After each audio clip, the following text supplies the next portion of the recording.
চিৰচেনেহী মোৰ ভাষা জননী অসম সাহিত্য সভাৰ উদ্যোগত মাজুলী জিলা সাহিত্য সভাৰ সহযোগত মাজুলী জিলাৰ সমূহ শাখা সাহিত্য সভাৰ লগতে মাজুলীবাসীৰ আতিথ্যত অসম সাহিত্য সভাৰ কেন্দ্ৰীয় কাৰ্যালয়ৰ চন্দ্ৰকান্ত সন্দিকৈ ভৱনত শতবৰ্ষ মহোৎসৱ উপলক্ষে সোৱাগ তোলা নামৰ এক দিনজোৰা কাৰ্যসূচী অনুষ্ঠিত কৰে।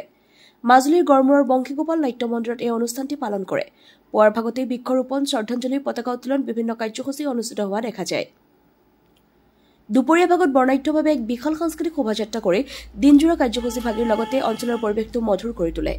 সাংস্কৃতিক শোভাযাত্ৰা শেষ হোৱাৰ কিছু সময়ৰ পিছৰ পৰাই সোৱাগ তোলা নামৰ কাৰ্যসূচীৰ মুকলি সভাখনি অনুষ্ঠিত কৰে। মুকলি সভাখনিত অসমৰ বহুতো গণ্যমান্য ব্যক্তি উপস্থিত থাকি কৌতুক বৃদ্ধি কৰা দেখা যায়। এই মুকলি সভাখনিত কেইবাজনো ব্যক্তিয়ে ধনাত্মক মন্তব্য প্ৰদান, বৰগীত সন্মানী নিজা গীতৰ লগতে বহুতো কাৰ্যসূচী অনুষ্ঠিত কৰা দেখা যায়। তেখেতসকলে জনায় যে ৰাতিৰ ভাগলৈ সেই স্থানতে ৰাস প্ৰদৰ্শন কৰা হ'ব। মাজুলীৰ পৰা সাংবাদিক বিজিত কুমাৰ নাথৰ ৰিপৰ্ট AN লাইভ।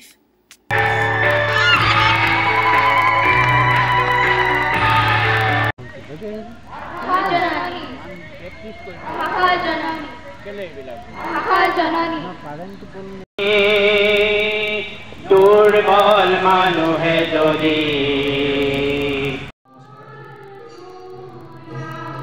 আমি অভাজন মাজুলী জিলা সাহিত্য সভাৰ সম্পাদক মাজুলী জিলা সাহিত্য সভাৰ উদ্যোগত অসম সাহিত্য সভাৰ চন্দ্ৰকান্ত সন্দিকৈ ভৱনৰ শতবৰ্ষ উপলক্ষে মাজুলীত সোৱাগ তোলা নামৰ অনুষ্ঠানটো অনুষ্ঠিত কৰিবলৈ আমি সিদ্ধান্ত কৰিলোঁ।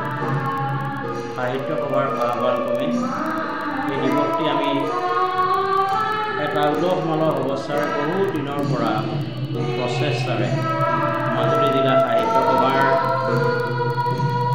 কাৰ্যনিৰ্বাহক সমিতি, মাজুলী জিলা সাহিত্য সভাই গঠন কৰি দিয়া অভ্যৰ্থনা সমিতি আৰু মাজুলী জিলা শাখা সাহিত্য সভাসমূহৰ সম্পূৰ্ণ সহযোগত আৰু মাজুলীৰ ৰাইজৰ আৰ্থিক কায়িক সহযোগিতাৰ মাধ্যমেদি আজি 16 নৱেম্বৰ 2025 তাৰিখে শ্ৰী শ্ৰী গড়মূৰ সত্ৰ, যাক আমি বৰসত্ৰ বুলিয়েই জানো, এই সত্ৰৰ প্ৰেক্ষাগৃহত সোৱাগ তোলা অনুষ্ঠানটি আমি সমাপন কৰিছোঁ।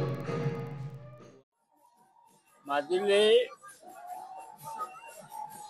অতুলনীয় অসমীয়া ভাষা, সাহিত্য, সংস্কৃতিৰ এক পীঠস্থান।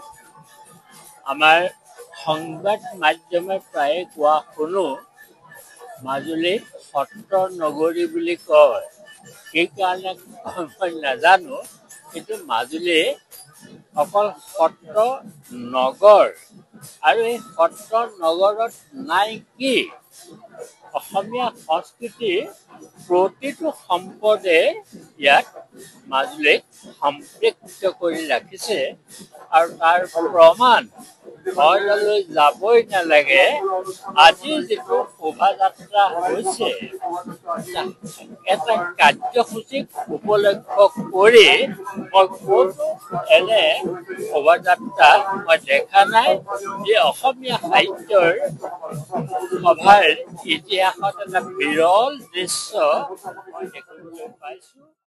যিকোনো খবৰ আৰু বিজ্ঞাপনৰ বাবে যোগাযোগ কৰক 7896121996।